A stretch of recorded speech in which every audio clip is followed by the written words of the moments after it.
Today, we find out if you actually need an adjustable gas block or if there's another solution to tune your AR-15 for a suppressor. Stick around. We're talking about buffers and my first build.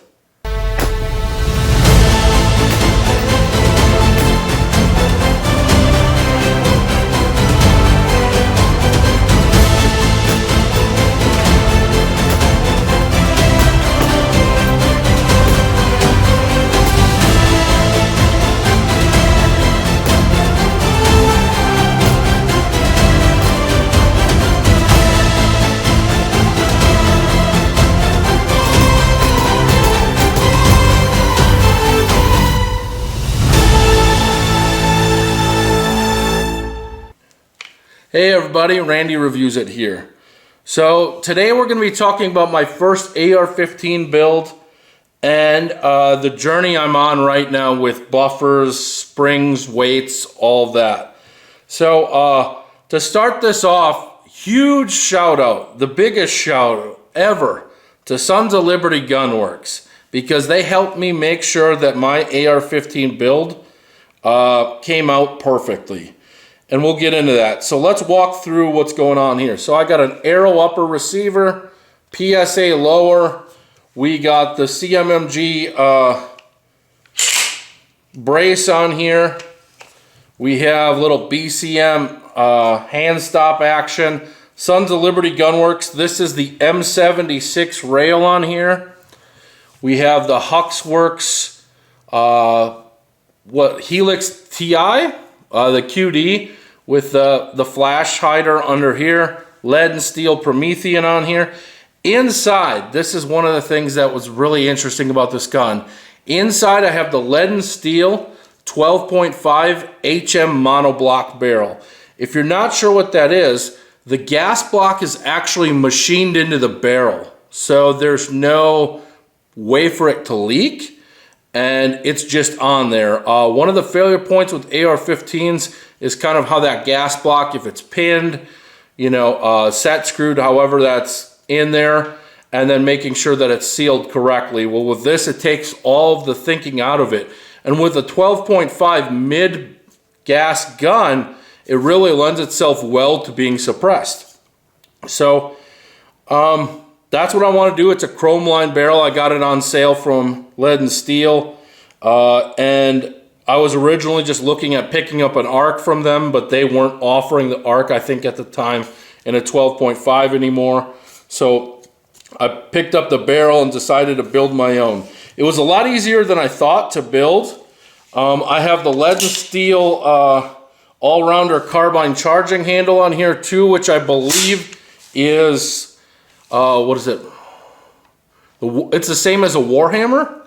So it's got a little channel on there for suppressors to get that gas away from your face instead of coming back at you, that sort of thing. Inside, it's got the Lead and Steel DLC enhanced bolt carrier group as well.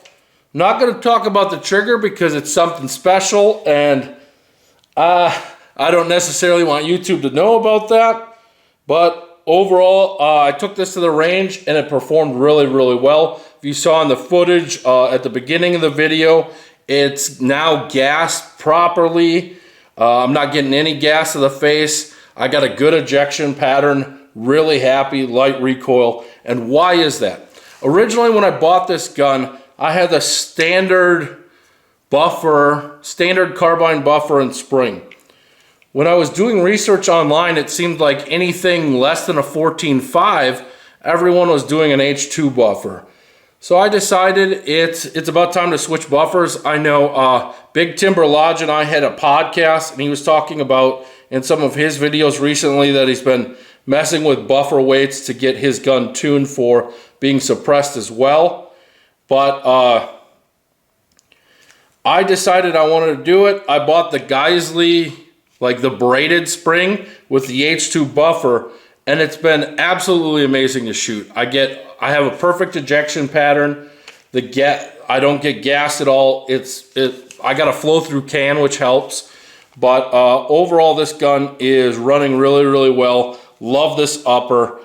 And the big shout out to Sons of Liberty Gunworks on here is I ordered the handguard from Brownells and it didn't come with a wrench and the instruction manual. And I kind of bubbled it the first time. So this is a wedge lock rail, and if you've never put one on, you actually put the rail on, put the set screws in first, and then tighten the wedge portion.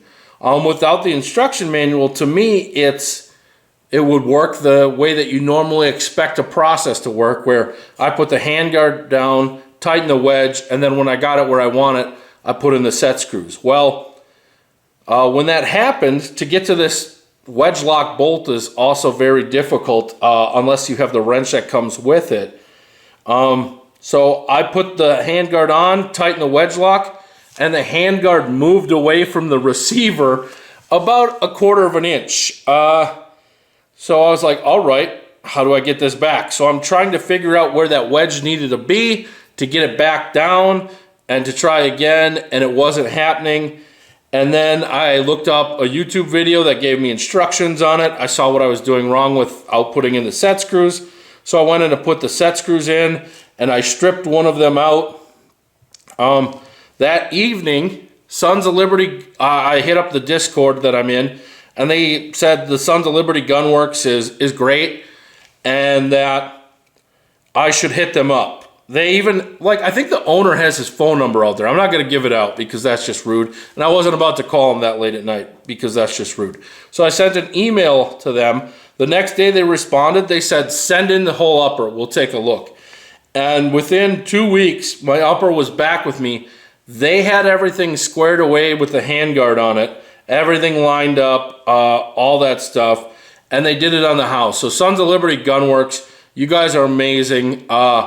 Down the road, if I want an AR-15, I'm definitely going to check them out first. Their customer service is top-notch, probably one of the best. You know, it's up there with Blackout Defense and Type A and all these really good boutique companies. But you get really reasonable price stuff from them, too, that just runs. So that's my spiel about Sons of Liberty Gunworks. They were amazing. They helped me out, and they didn't, like, punish me for being stupid. So shout out to them. Let's get into more of the buffer. So right now I have the H2 buffer in here with the Geissele, and it's running perfect.